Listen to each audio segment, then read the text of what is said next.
Assalamualaikum warahmatullahi wabarakatuh.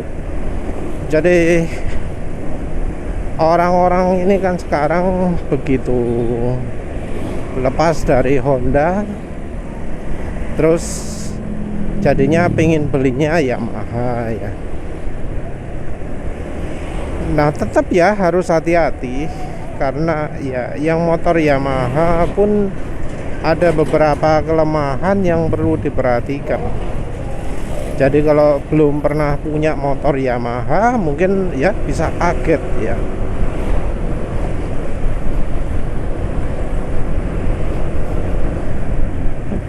Jadi Yamaha itu emang punya kelemahan ya. Ya walau kalau garansi masih dipenuhi, masalahnya kalau itu problemnya sudah lepas dari garansi. Kalau untuk soal garansi sendiri, Yamaha relatif lebih mudah karena ya garansi itu tanggungan dari Yamaha, yang nanggung pusatnya langsung ya, yang setahu penulis. Karena semuanya sistemnya sudah terpusat, semua biaya servis macam-macam itu dilaporkan ke pusat. Jadi yang dari dealernya sendiri nggak berani main-main kalau soal tagihan gitu ya. Kecuali memang ada beberapa yang nakalan seperti penulis tadi lihat, service full injection full gitu ya, yang akhirnya membuat biaya total itu jadi sekitar 500.000 600.000. Kalau itu wes sudah di luar apa ya, di luar tagihannya Honda, karena dianggap konsumennya yang minta mestinya. Jadi service full injeksi itu ya termasuk pembersihan sistem injektornya, termasuk pembersihan tangki macam-macam. Tapi ya tentu secara pelaksanaannya nggak sampai kayak begitu. Pelaksanaannya mestinya kayak sederhana. Dan itu pun menurut penulis ya, kalau service full total gitu nggak perlu dilakukan terlalu sering ya. Sering dalam artian ribuan kilometer. Walau mungkin dari dealernya masih hati-hati, tapi ya kayak barang-barang yang sering dikonsumsi itu seringnya misalnya kampas rem itu sering ya jadi rekomendasi ganti. Kalau filter udara mereka nggak berani terlalu sering, paling mungkin tiap 8.000 km gitu ya, itu kan normal. Tapi yang nggak begitu kelihatan dari pemakaiannya seperti kampas rem itu jadi sering kemakan. Ya memang nggak separah Honda, tapi ya tetap besar juga hasilnya. Walau servis di Yamaha tidak separah Honda, tapi tetap ya memanfaatkan ketidaktahuan konsumen tetap terjadi di bengkel Yamaha. Jadi kalau belum waktunya ganti ya jangan ragu bilang nggak usah diganti dulu. Jadi misalnya apa jenenge kayak tadi itu injeksi ya. Kalau dari pengalaman penulis itu lebih kepada bensinnya ya. Kalau pakai pertalite ya memang performa mesin makin lama makin turun. Tapi kira-kira ya 20.000 sekali lah, nggak usah terlalu sering. Kalau misalnya kemudian di 20.000 itu kemudian pakai bensin Shell Super atau BP92 itu aja udah cukup untuk membersihkan mesin. Kalau cara alternatifnya ya pakai margarin atau minyak samin cap onta ya, yang nggak perlu pakai dicampur terpisah dulu. Ban ya kalau nggak sampai kelihatan serat-seratnya ya gak usah ganti lah. Kenapa? Karena ya sebenarnya ban gundul itu kalau untuk bannya Yamaha itu lebih stabil di jalan becek, jalan basah daripada yang ban baru utuh ya, karena memang sayangnya ban bawaan motor Yamaha itu kalah stabil di jalan basah daripada ya merek-merek lain. Jadi kalau bisa ganti ban ya aftermarket saja, jangan pakai bawaan. Ban gundul lebih aman daripada ban yang ada guratannya, kalau yang dari rasakan, penulis rasakan. Ban gundul jalan 100 lebih apa ya, pede daripada pakai ban baru jalan 50. Itu pengalaman penulis. Terus ampas rem ya tunggu sampai bunyi serong lah wis, sampai kena besinya, tapi ya setelah itu segera ganti. Dan penulis rekomendasikan tetap ya sama seperti kalau di motor Honda, gak perlu yang namanya sering-sering servis itu. Sering-sering servis itu ya memperlemah kondisi, apalagi kalau pas mekaniknya nakal terus diganti komponennya dengan yang cepat rusak. Wah wis fatal lah ya. Walau nggak sering di Honda ya, tetap ada saja konsumen yang mengeluh seminggu setelah diserviskan kok jadi suara gini, nggak jadi kayak gini gitu ya. Karena ya ada saja yang nakal seperti itu. Biasanya kalau di Yamaha nunggu motornya sudah nggak garansi. Tapi ada juga ya yang sebaliknya. Jadi ada bengkel Yamaha ya yang kalau servis itu motornya nggak diapa-apakan. Paling dibuka baut luarnya CVT, terus disemprot-semprot gitu tok wis ya. Padahal mungkin di tarifnya disebut ganti stempet atau apa, ternyata pengerjaannya nggak dilakukan. Ya sayangnya seperti itu ya. Jadi penulis tetap rekomendasikan cari bengkel terpercaya ya. Terus iya kalau bisa ditunggui, karena ya kalau terpercaya kadang dihandling sama yang orang nggak ngerti lah ya, podo ae. Sayangnya juga nyari orang yang terpercaya itu sulit, karena bisa aja orangnya jujur tapi nggak punya kemampuan, orangnya punya kemampuan tapi nggak jujur, orangnya jujur punya kemampuan tapi tidak sesuai dengan penyakit yang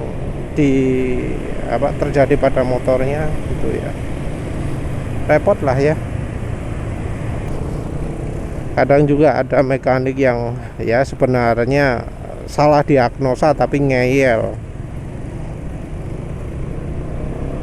Cuma biasanya kalau bengkel selain resmi, kalau penanganannya salah, dia mau ya paling tidak kompensasi lah.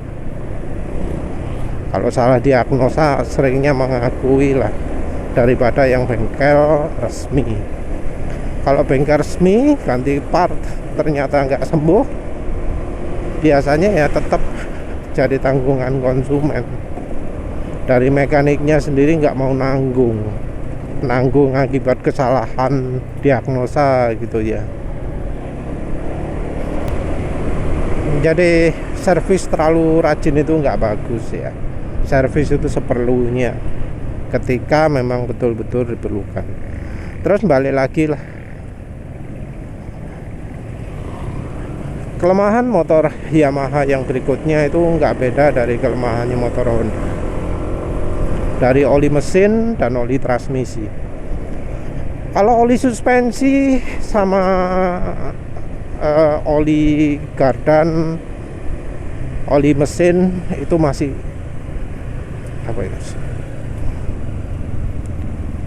yang masih layak pakai itu ya mungkin cuma stempet, oli suspensi, pemaneh minyak rem. Jadi minyak rem, oli suspensi depan, dan stempetnya CVT masih termasuk layak lah.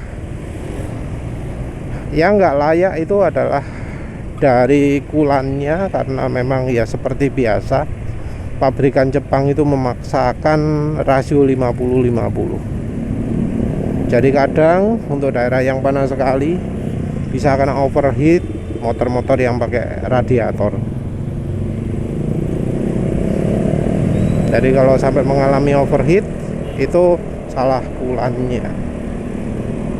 Solusinya ya gampang sih, tinggal dicampuri Cleo.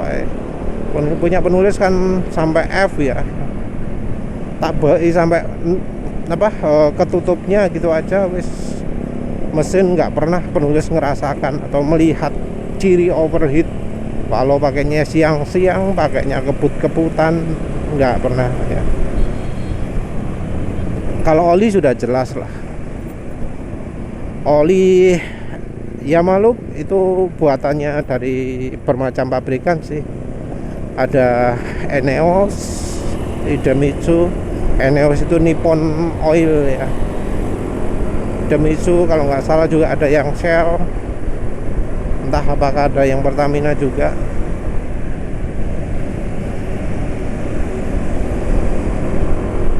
Tapi yang jelas oli Yamaha Supermatic itu merupakan oli yang nggak layak pakai ya. Kualitasnya sangat rendah ya. Kelasnya ya mungkin SPX ya. Memang anak tulisannya apa full sintetik apa semi sintetik gitu ya. Tapi sayangnya kurang begitu memadai, kurang begitu cocok untuk cuaca yang panas. Apalagi bahan olinya juga rasanya cepat rusak. Motor penulis pun suaranya jadi kasar, jadi kena penyakit fuel dilution karena terlalu lama memaksakan menggunakan olinya Yamaha. Suara motor NMAX ini waktu pertama dapat halus, tapi begitu wis 700 km pemakaian Yamaha wis kasar, kedengar banget bedanya. Penulis aslinya ya awalnya sih nggak nyangka ya seburuk itu olinya Yamaha, tapi ya nyatanya buruk sekali lah. Seandainya penulis motor baru itu nggak pakai Yamaha, mungkin sekarang nggak akan terpaksa harus ganti oli tiap beberapa ratus kilometer.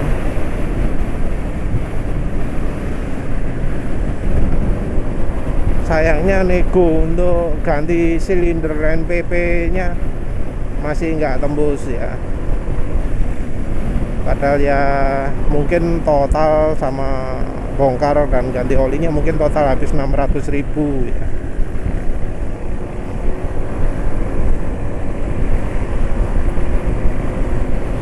Soal oli sudah, kalau sudah pakai oli yang bagus, rekomendasi seperti misalnya Ravenol TSI, Masteran SE40 atau Fastron diesel, Fastron ungu, itu nanti ya ini tentu tergantung dari kondisi cuaca ya. Kalau pakai di cuaca panas ya pakai yang kental ya 15W50, 20W50. Kalau dingin pakai 10W40, sedang pakai ya SAE40. Kalau sudah pakai oli yang benar, motor Yamaha itu minim sekali penyakitnya. Nggak ada yang namanya vampir oli, nggak ada harus ganti laker, ganti rocker roller, ganti crankshaft, nggak ada bocor rembes. Terutama problemnya dari oli. Nah kalau sudah pakai oli yang benar, tinggal pilih model.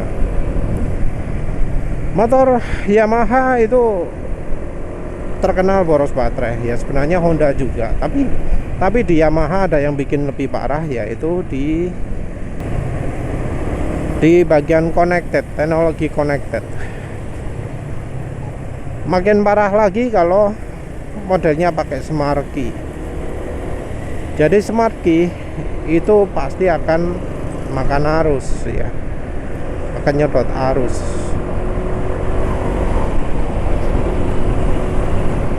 Motor yang pakai smart key pemakaian arusnya akan lebih banyak ya, otomatis membuat aki cepat tekor. Kalau motor itu jarang dipakai lama, jarang dipakai jarak jauh. Makin parah lagi kalau penggunanya juga modifikasi pakai lampu gitu ya. Motor bawaan lampunya wis apa, sudah makan arus, dikasih lampu tambahan lagi, jadi makin cepat habis lagi karena ngisinya jadi nggak sempat. Jadi hindari ya model-model yang connected, model-model yang smart key kalau nggak pingin resiko akhirnya cepat habis. Ya sama sih, kalau beli motor Honda jangan yang smart key kalau pingin akhirnya awet. ABS juga jadi salah satu kelemahan, terutama untuk di NMAX. Tapi ABS ini kayaknya bisa jadi karena minyak remnya yang nggak cocok. Jadi kalau misalnya beli Yamaha, motor matic Yamaha yang pakai ABS, baiknya mulai dari awal minyak remnya ganti lah. Kalau nggak gitu ya jangan beli model ABS. Banyak sekali kasus ABS terbakar, ABS macam-macam gitu ya, yang katanya karena kena air ya. Ya airnya bisa jadi karena sealnya itu kalah kemakan sama minyak rem ya.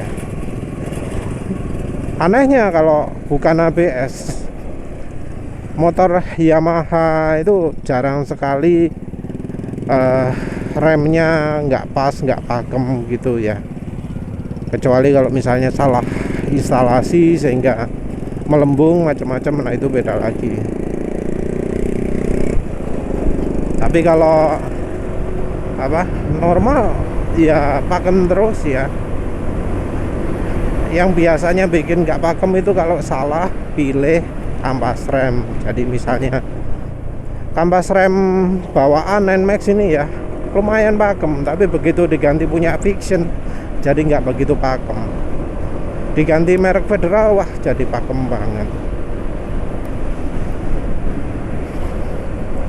Terus kelemahan lain motor Yamaha ada yang sama sih kelemahannya dengan motor Honda juga yang berikutnya, yaitu dari sisi suspensi. Mungkin bisa dibilang sih ya, motor Yamaha itu suspensinya, pernya itu cenderung keras. Tapi yang terutama jadi masalah itu adalah dari engine stoppernya kalau untuk motor matic. Jadi kalau merasa motor Yamaha-nya itu keras, yang harus dicek pertama adalah engine stopper. Kalau untuk suspensi umurnya nggak beda jauh ya dari punya Honda. Umurnya cuma paling sebulan, paling 300 km, 400 km, habis itu sudah soak. Ya solusinya jangan pakai merek Jepang lah wis. Kayak Soa itu wis merek yang jadi apa ya, menghancurkan nama baik Jepang ya. Jadi kalau ngomong sekarang motor di Indonesia menurut penulis wis nggak sesuai dengan apa nama Jepang zaman dulu ya. Sekarang Jepang itu wis jelek, nggak sebagus dulu. Pemaneh ya, terutama itu sih yang harus perlu diperhatikan. Kalau yang lain-lain biasanya penyakitnya motor Yamaha itu lebih ke elektronik, yang seringnya karena motornya sering diservis. Jadi kalau sering diservis itu jadi mudah kena masalah pagar 12, masalah engine check di NMAX, masalah apa maneh speedo mati atau apalah.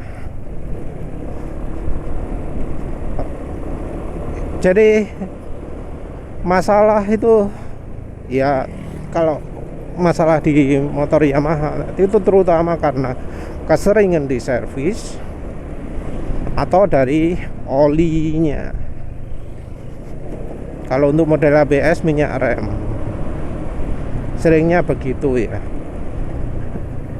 Justru kalau mereka-mereka yang jarang servis itu malah lebih awet ya, baik motor Honda maupun motor Yamaha.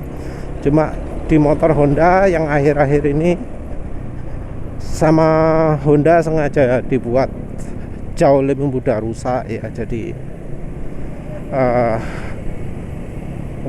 bisa terjadi setahun beberapa kali kalau punya motor Honda. Yang parah lagi adalah karena Honda itu kejam, karena sering klaim garansi itu kalau wis biayanya cukup besar bakal ditolak.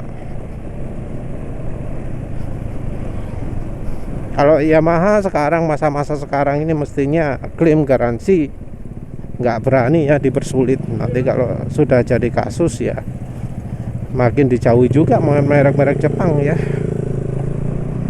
Ya wes lah, itu saja. Terima kasih udah menonton. Assalamualaikum warahmatullahi wabarakatuh.